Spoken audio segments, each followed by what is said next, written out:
Proseguo con la presentazione dell'altra ospite, Ambra Maria Grazia Bambini. Buonasera e benvenuta nei nostri studi. Buonasera. Intanto la presento e poi raccontiamo la sua storia. Grazie. Ambra è musicista e insegnante, diplomata in pianoforte, laureata in economia e commercio, ha una formazione poliedrica che coniuga l'aspetto artistico con le esigenze di concretezza che il nostro mondo richiede.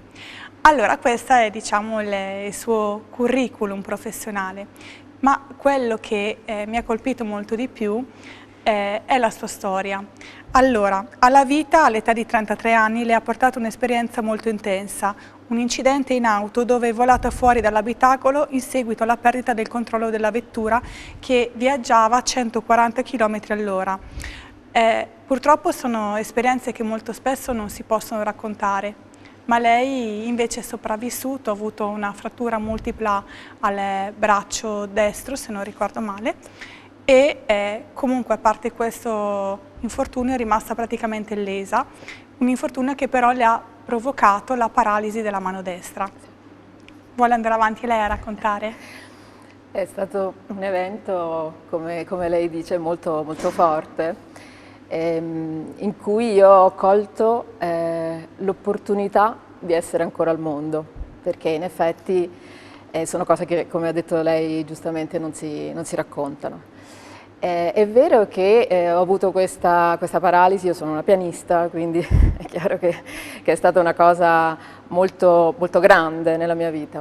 Se non sbaglio, lei ha suonato anche in eventi, diciamo, di talk show con Pippo Baudo sulla Rai. Mi è stata data questa opportunità in 2 occasioni di essere ad Amalfi, c'era una gara tra le Repubbliche Marinare e io ho partecipato, accompagnavo dei cabarettisti dal vivo, c'erano 15.000 persone dal vivo e poi insomma il pubblico, lo share del sabato sera di Pippo Baudo, insomma, quindi è stata un'esperienza molto, molto bella, molto interessante. Insomma, sì. E dopo questo incidente la vita le è cambiata? La vita è cambiata, devo dire, è chiaro che la paralisi io l'ho abbastanza velocemente recuperata, però ho smesso di suonare per moltissimo tempo, anche perché non ho mai ripreso le... Possiamo vedere la sua mano, lei ora? Sì, diciamo che è più interiore la cosa, nel senso che ho come un senso di addormentamento, ecco, così si potrebbe dire, e poi delle difficoltà proprio nel movimento, insomma, no?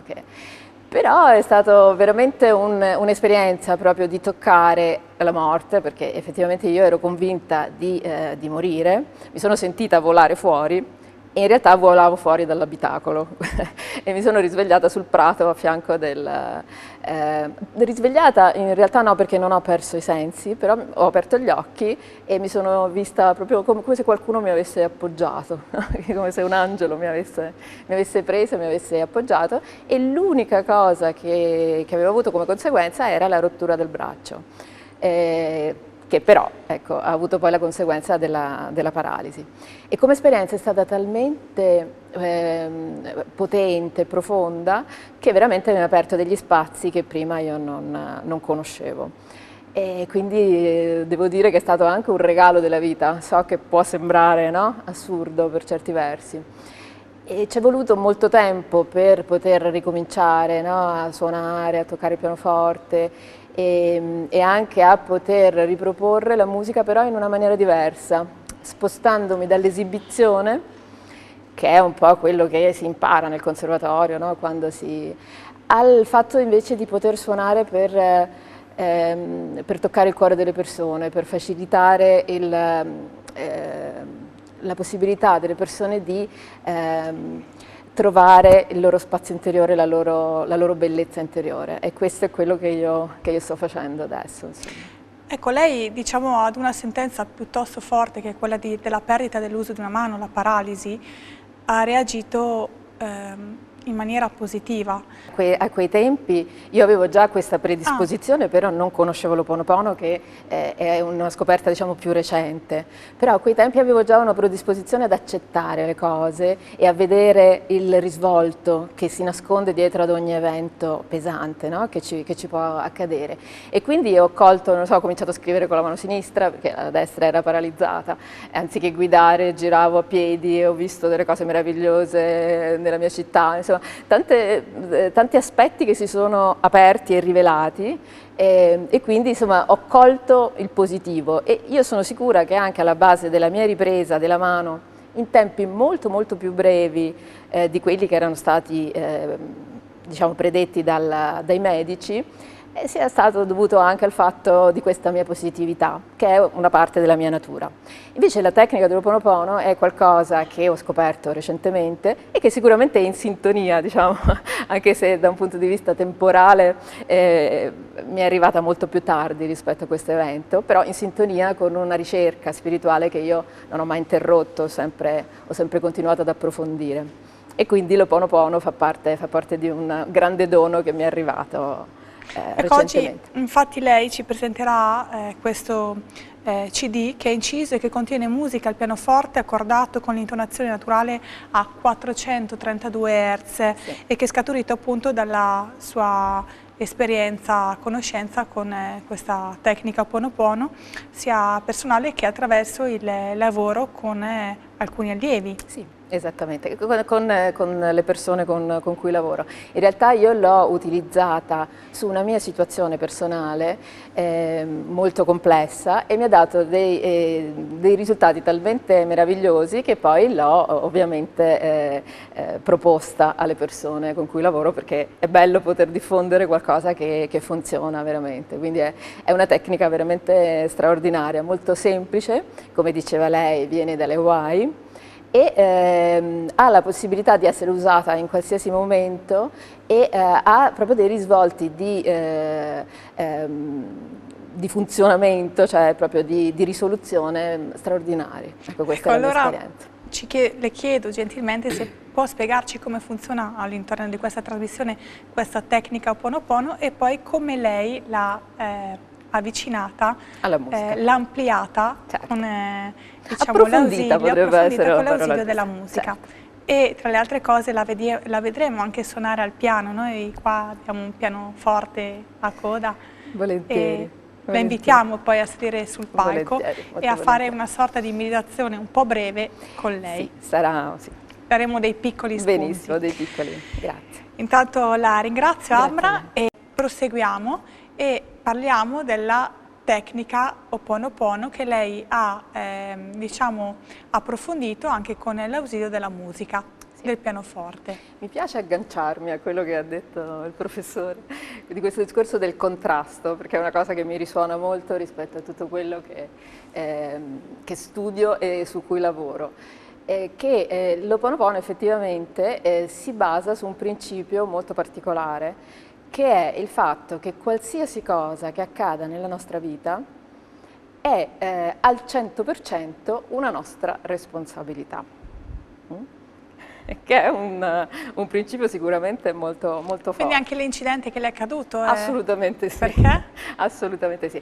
Nel senso che la vita ci offre delle occasioni che, tra virgolette possiamo dire, proprio per evolverci, anche attraverso delle cose che hanno un segno contrastante, così come diceva il professore, no? Ci arriva un contrasto, come nel caso del mio incidente, proprio un grande contrasto sicuramente, che ci dà una grande occasione di trovare dentro di noi delle risorse e di poterle sviluppare, come è stato per esempio nel mio caso. No? Quindi è molto, molto interessante, perché trovo che poi tutto sia uno, un po' come lei diceva prima, insomma, è proprio così, qualsiasi disciplina poi comunque mira da un certo punto di vista, ma arriva sempre poi allo stesso obiettivo. Quindi qualsiasi cosa che le accade nella sua vita lei la vede in visione ottimista? Non è ottimista, è proprio pensare alla vita come intelligente. Io se guardo il corpo umano ha un'intelligenza incredibile, proprio è una sincronia di meccanismi che è veramente, no, straordinaria. Allora, pensare che la vita sia nemica e che ci porti le cose, no, la sfortuna o qualcosa che non funziona, non mi è mai risuonato, devo dire la verità. E invece il fatto che qualsiasi situazione arrivi, anche se è difficile, ci mette alla prova, ci mette anche proprio delle volte KO, io trovo che sia sempre uno spunto di evoluzione.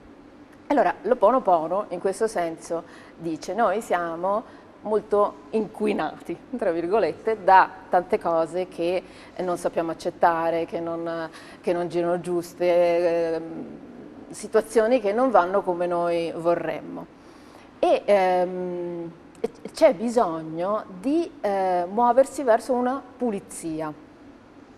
E questa pulizia però non è una cosa che possiamo fare con la nostra mente, perché non è la mente deputata a fare questo, non potrebbe farlo in nessun modo, ma è la nostra parte profonda, la possiamo chiamare anima se vogliamo, oppure la chiamiamo saggezza profonda o la chiamiamo essenza, essere. Ognuno ha la sua modalità, no? A seconda anche del suo credo o del suo modo di vivere, no? La vita. E tutti noi abbiamo questa parte, una parte divina di noi, che è la parte deputata a ripulire le nostre memorie. Ora il punto è che però questo non lo fa in maniera automatica, perché altrimenti noi saremmo tutti delle persone perfette. E così, se ci guardiamo un po' intorno, non è così sicuramente. Il punto è che esiste un libero arbitrio, una scelta, cioè la possibilità effettivamente di dare un ok a questa parte profonda, un assenso, perché questa parte possa effettivamente lasciare andare le nostre memorie. Il punto da sottolineare qual è? Che quando io le dico tutto quello che accade nella mia vita è mia totale responsabilità, è sicuramente così, però è da sottolineare che la gran parte è inconscia. Quindi noi siamo consapevoli veramente di una piccola parte. Il mare magnum, la grandissima parte, è inconscia e quindi non la conosciamo, diciamo, con la nostra mente. Però posso vivere la mia vita sapendo che quello che mi accade fuori sta risuonando con qualche cosa che io contengo nel mio sistema. E allora il mantra dell'Ho'oponopono, che adesso poi andremo a dire, è il nostro assenso.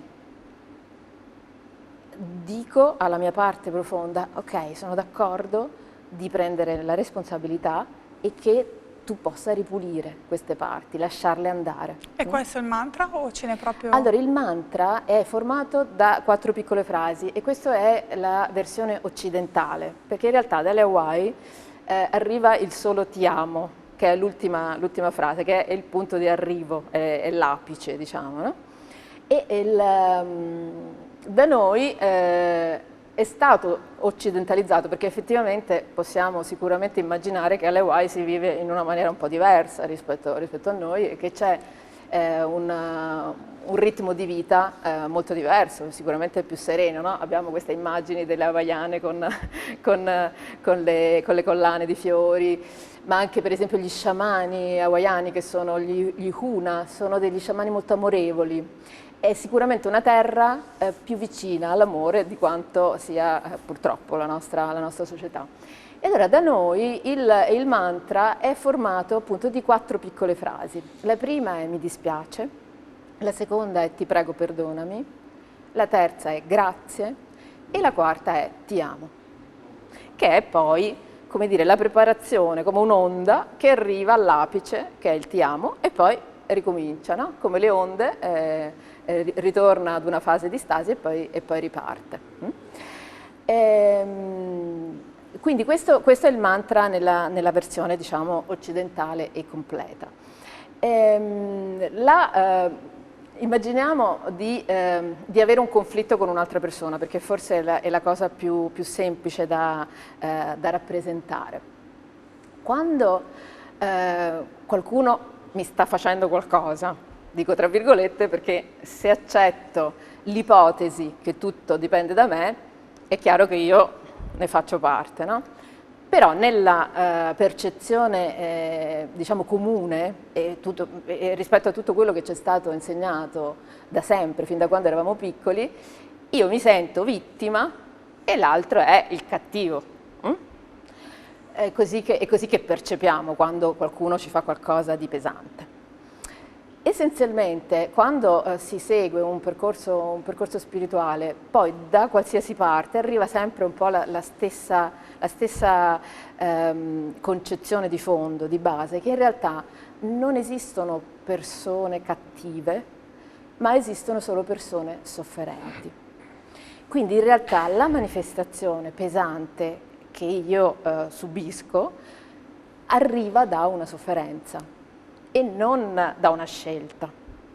E allora questo fa veramente cambiare il modo di vedere le cose, perché è chiaro che se l'altro deliberatamente sceglie, no, di farmi del male, è ovvio che ha una valenza, ma se l'altro può anche sceglierlo deliberatamente a livello della mente, però in realtà sotto a tutto questo c'è una profondissima sofferenza, le cose cambiano, cioè riesco a vedere l'altra faccia della medaglia, cioè davanti vedo questa parte così pesante che arriva su di me e dietro c'è questa profonda sofferenza che è alla base proprio di un... Certo, non è facile, non è facile, assolutamente. Quando ricevi un sopruso. Questo è vero, però possiamo dire questo, non è facile ed è anche un po' scioccante, perché se io penso di essere responsabile di tutto quello che mi accade, anche delle cose veramente forti, inizialmente è proprio scioccante. Però bisogna dire che dall'altra parte questo principio apre una possibilità molto grande, perché se io sono responsabile ci posso anche fare qualcosa. E quindi non sono solo una povera vittima che allora cosa posso fare? Vivo la mia vita cercando di difendermi dai vari attacchi che potrebbero arrivare o cercando di attirare la fortuna in tutti i modi, no? Possibili. È una bella visione, certo che in una società dove c'è veramente tanta violenza inaudita e anche forse di persone che nulla c'entrano, no? È così perché con abbiamo reati anche violenti. Sì, abbiamo proprio perso il contatto con il cuore e quindi è diventato... È vero che dietro spesso si nascondono delle storie tragiche e sono persone magari con problemi, basta guardare le cronache. Sì, con questo io non voglio giustificare i fatti, per carità, non sto parlando di questo, no? Però sto parlando del processo che porta a, cioè nel senso che il fatto di vedere che c'è una sofferenza apre anche uno spazio più profondo di visione, no? Questo non significa che non dobbiamo prendere precauzioni e che anche essere, come posso dire, presenti a quello che c'è. Però avere una presenza più ampia rispetto a quella maschera che è quella che ci si propone, no? Che può essere aggressività, violenza, abuso, no? Tante cose. È difficile vedere la sofferenza quando dall'altra parte si manifesta in questo modo, però è veramente sempre così. La parte del cattivo, quindi del carnefice, è una parte di maggiore sofferenza rispetto a quella della vittima. Perché questo? Perché il cattivo non ha simpatie, no? Cioè noi anche in un film, no? Quando c'è la parte della vittima siamo sempre, no? Per la vittima contro il carnefice. Ma rappresentare la parte del cattivo è veramente una cosa molto pesante, questo anche per gli attori. Quando un attore, un grande attore, no? Veramente si presta a rappresentare una parte di una persona molto cattiva, fa un grande viaggio e ne abbiamo anche delle situazioni veramente particolari dove per esempio nel film Batman l'attore che ha impersonato il Joker, che è il ruolo proprio veramente molto, è morto durante era andato completamente fuori di testa perché era entrato in risonanza, non riusciva più a dormire e questo ruolo era talmente una sofferenza che in qualche modo non ha retto. Quindi vedere questa parte che dietro alla cattiveria c'è tanta sofferenza è qualcosa che veramente apre uno spazio di visione diversa, insomma un angolo più ampio, no? di veduta. Allora quando io dico mi dispiace che tu stai soffrendo, no? nel fare questo ruolo per una cosa che è anche mia. Quindi siamo insieme, no? Come fossimo due attori e tu stai molto soffrendo, quindi mi dispiace per questa situazione che tu hai. Ti prego perdonami per la parte di me, anche se inconscia, perché non ho la minima idea da dove provenga e da dove arrivi, che sta attirando tutto questo. Grazie per l'occasione che sei, attraverso il contrasto, come diceva il professore, per farmi vedere questa cosa, come la fai diventare grande. Io comunque la contengo, attraverso di te ho l'occasione di vederla, di coglierla come occasione per evolvermi. E ti amo perché al di là di questa maschera di sofferenza, dentro ciascuno di noi c'è una parte meravigliosa e divina. Qualsiasi cosa noi abbiamo fatto, dentro questa cosa rimane intatta perché non è toccabile. Si può creare talmente uno strato grande che non c'è più neanche un barlume di questa parte meravigliosa. Però questa è la verità di ogni essere umano. L'essere umano senza la sofferenza è amore. E quindi è questa, no? La possibilità di ritrovare l'amore, vedere ti amo in te e quindi poter amare anche questa parte in me.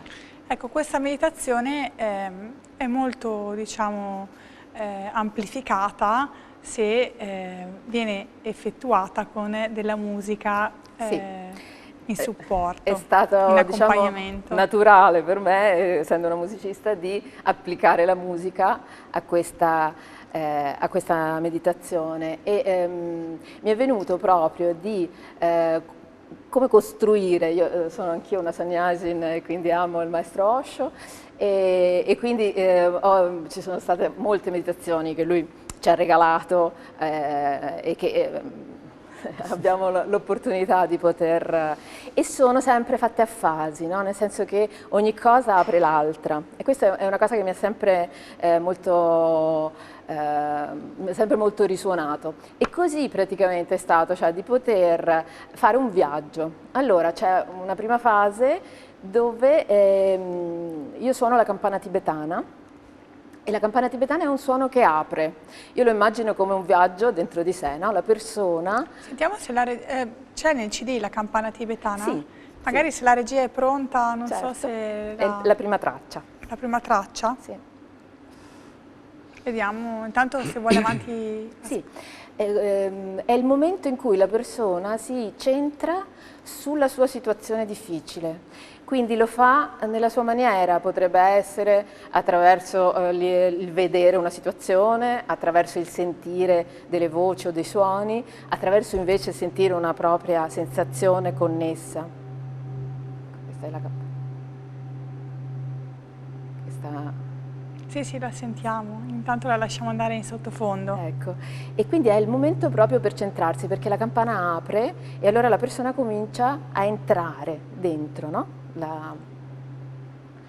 La situazione e lo fa appunto alla sua maniera, perché ognuno di noi ha una modalità anche di stare con le cose diversa. C'è chi è più visivo, c'è chi è più uditivo, c'è chi è più sensitivo, no? Quindi abbiamo varie possibilità, quindi per ognuno sarà un'esperienza assolutamente originale e unica. Dopodiché inizia la parte della musica. E c'è un primo brano che io suono, però non so se vogliamo poi andare al pianoforte, di modo che diamo anche un piccolo, così, un piccolo trailer. Ok, quindi ci saranno le parti Sì, le parti poi suonate, così continuo a dire come poi è orchestrata la meditazione. Va bene, allora io le invito a salire sul palco.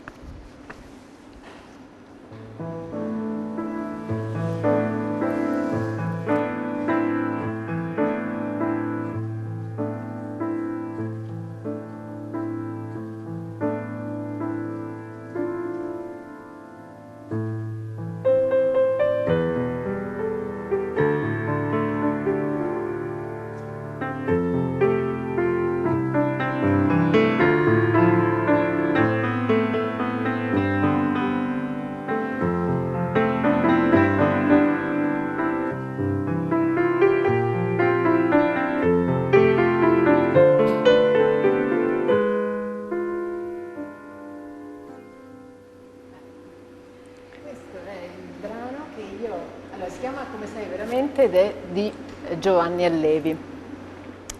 E già il titolo lo dice, no? Come sei veramente. Allora, una volta che con la campana tibetana le persone si sono centrate su questa situazione difficile, su cui hanno voglia di mettere energia e scioglimento e risoluzione, questo dal mio punto di vista è come il viaggio interiore.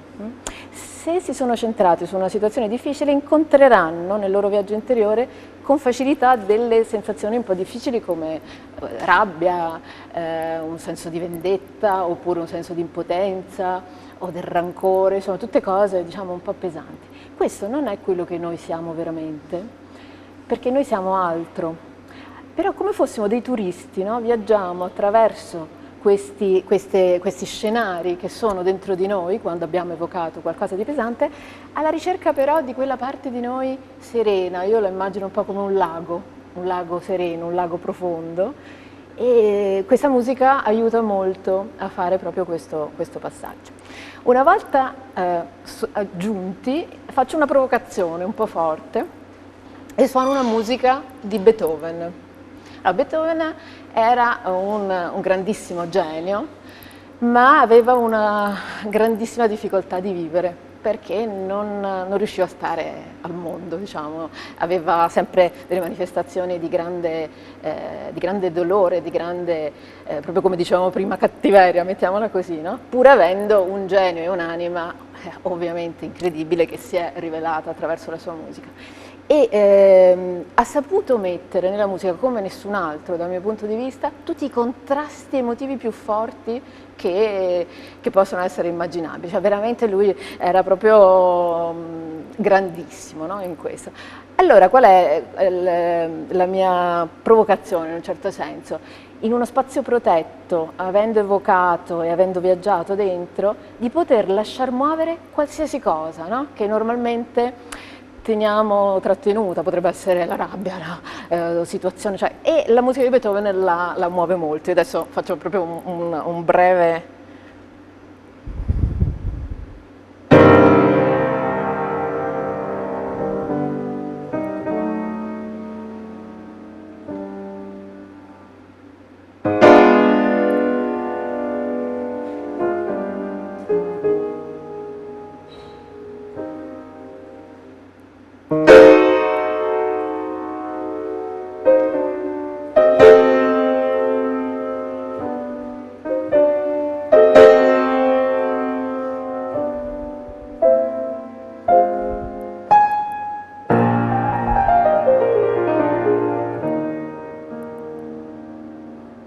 e il suo finale.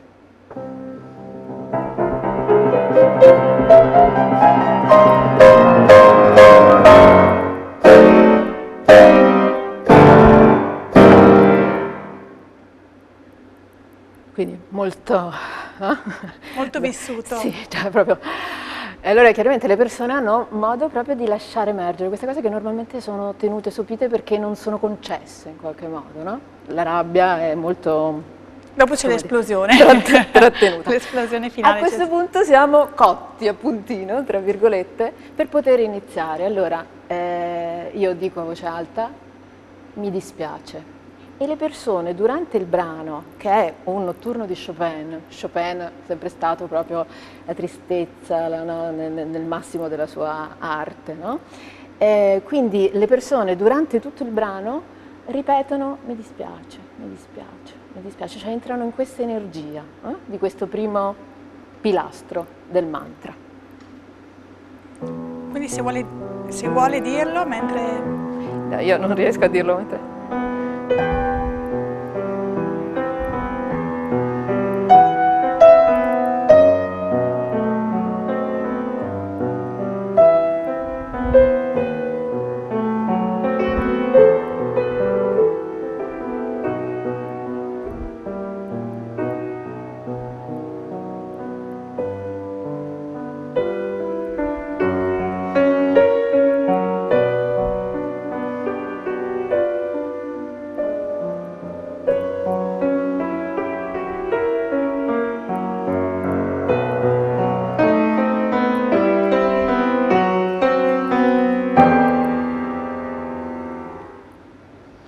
Quindi mi dispiace proprio che messo in musica, quindi che fa Molto spesso entrare. secondo me si piangerà, no? Sì, è una cosa molto profonda, spesso sì, spesso c'è proprio questa cosa.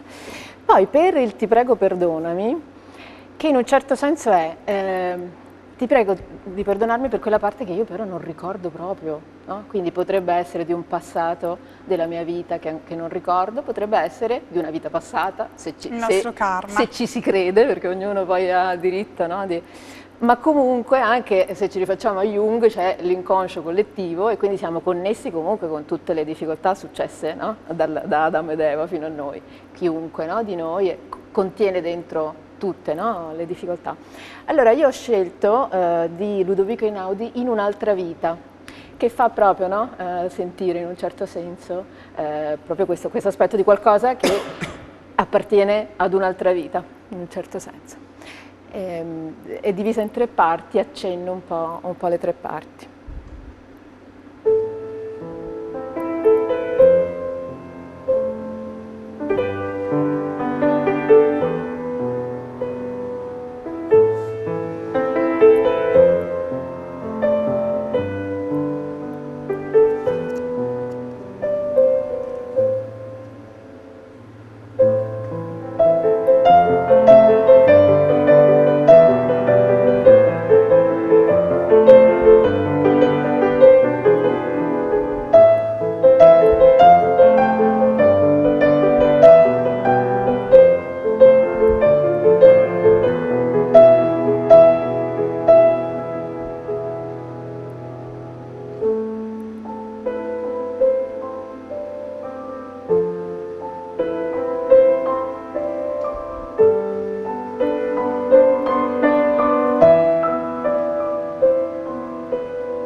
E quindi presumo che anche durante tutto questo pezzo la persona debba continuare a dire la stessa Ti prego, frase, perdonami, ti prego perdonami. per tutto questo aspetto. Arriviamo alla parte invece un pochino più leggera, no? Perché queste 2 parti iniziali, le stesse parole, no? Hanno un'energia comunque, non mi dispiace, ti prego perdonami, no? Di qualcosa che si muove di forte. E invece ci spostiamo verso il grazie. Allora, nel grazie ho sentito sempre di Giovanni Allevi, go with the flow, che vuol dire vai fluendo, diciamo, no? Vai con il fluire. E io sono convinta che la gratitudine sia qualcosa che fa fluire le cose. Purtroppo è un po' dimenticata nel nostro mondo, ma quando siamo veramente grati le cose fluiscono.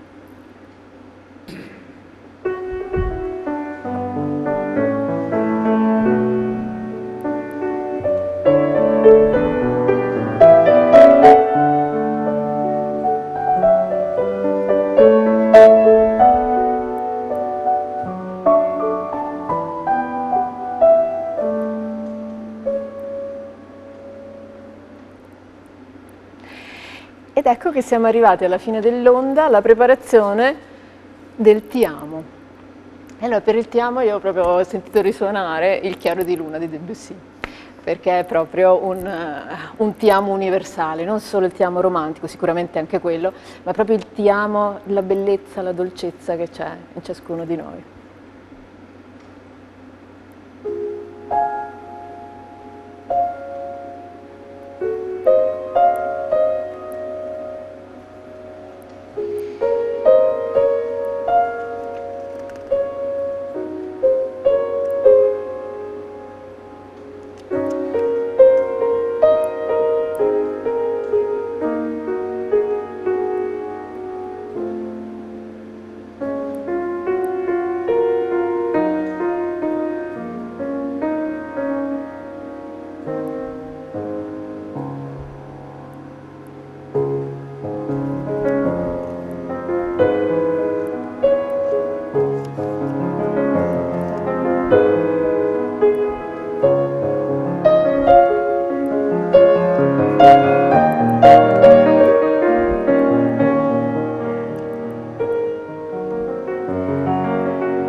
chiaramente avendo costruito l'intero mantra c'è un brano che accompagna ed è di Ludovico Einaudi, Le onde, perché proprio come dicevo prima è qualcosa che fa su e giù, no?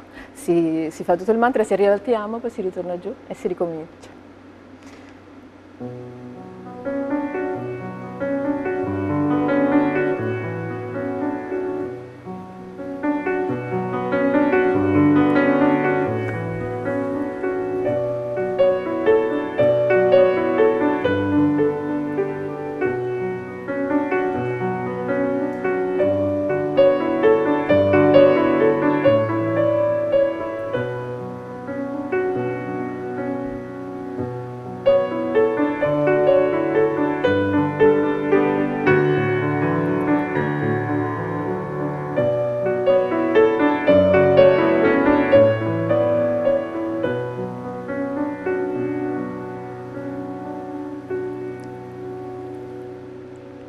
A me questa è una musica che piace tantissimo. Immagino che la meditazione si concluderà con una fase di... C'è una fase di silenzio. Meditazione interna. Sì, c'è l'ascolto di tutto quello che si è mosso durante il viaggio e poi alla fine ci sono dei cimbali che segnano il finale della meditazione. Allora, io Amra la devo ringraziare per questa sua dimostrazione, anche perché per chi, non so se ci ha seguito all'inizio della trasmissione, io mi devo congratulare. Ricordiamo, lei ha avuto un grave incidente stradale che le ha provocato la paralisi della mano destra e con la tecnica Ho'oponopono e con una grande, voglia di rivincita, di rinascita, è riuscita a riacquistare la mano e a continuare a fare ciò che lei faceva, ovviamente non più esibendosi, ma insegnando. Diciamo che potendo toccare il cuore delle persone, grazie dell'accoglienza e della possibilità. Nulla, io voglio ricordare che il piano che noi abbiamo qui in studio è un piano a 440 Hz, che diciamo che è l'intonazione che solitamente viene usata, no, per tutti i pianoforti da concerto, mentre in realtà la musica che noi possiamo ascoltare all'interno di questo CD di meditazione è a 432 Hz. Come mai? Allora, la musica a 432 Hz è la musica, la frequenza naturale. È stata aumentata, come un po' tutto nella nostra società, il secolo scorso, non tanto tempo fa, devo dire. È stato anche un po' scioccante per me, diciamo, scoprire questo aspetto. E per esempio il ministro della propaganda nazista Goebbels l'aveva imposta perché si notava che i soldati erano molto più aggressivi, cioè è come un po' spinta. Cioè non è quella naturale. Allora, questi 8 Hz di differenza, no? Da 440 a 432, come capito, aver forzato qualche cosa in più. La musica suonata a 432 Hz è quella che risuona con tutti i nostri organi e quindi che ci dà pace e che fa sì che possiamo veramente essere in armonia anche tra il maschile e il femminile, i due emisferi cerebrali a 432 Hz sono in armonia e quindi è chiaro che le cose funzionano diciamo in una maniera più fluida e più armonica. Ecco, questo è un CD dove è possibile trovarlo? Io qua ho il librettino in mano. Sul Giardino dei Libri o su Macrolibrarsi è possibile. Ha avuto un discreto successo, sì, no? È arrivato anche primo in classifica, per circa un mese è stato primo in classifica sul Giardino dei Libri, insomma, quindi senz'altro. E voglio anche far notare questo mandala che... questa è una mia carissima amica. Che bello, come anche pensavo fosse un mandala antico. No, è un mandala che lei si chiama Leviel e fa queste creature meravigliose, come anche questa che io porto qui, che sono proprio una cosa straordinaria. Allora la saluto e la ringrazio perché mi ha accompagnato in tutte le fasi del CD, è stata proprio ed è ancora adesso veramente attiva al 100%, quindi la ringrazio e la saluto. Va bene, grazie per la sua cortesia e disponibilità. Poi abbiamo un'altra parte di trasmissione, mi piacerebbe leggere la frase che lei mi ha scritto nella lettera, non so se la ricorda, la diciamo, se la ricorda? Allora la diciamo adesso perché era troppo bella.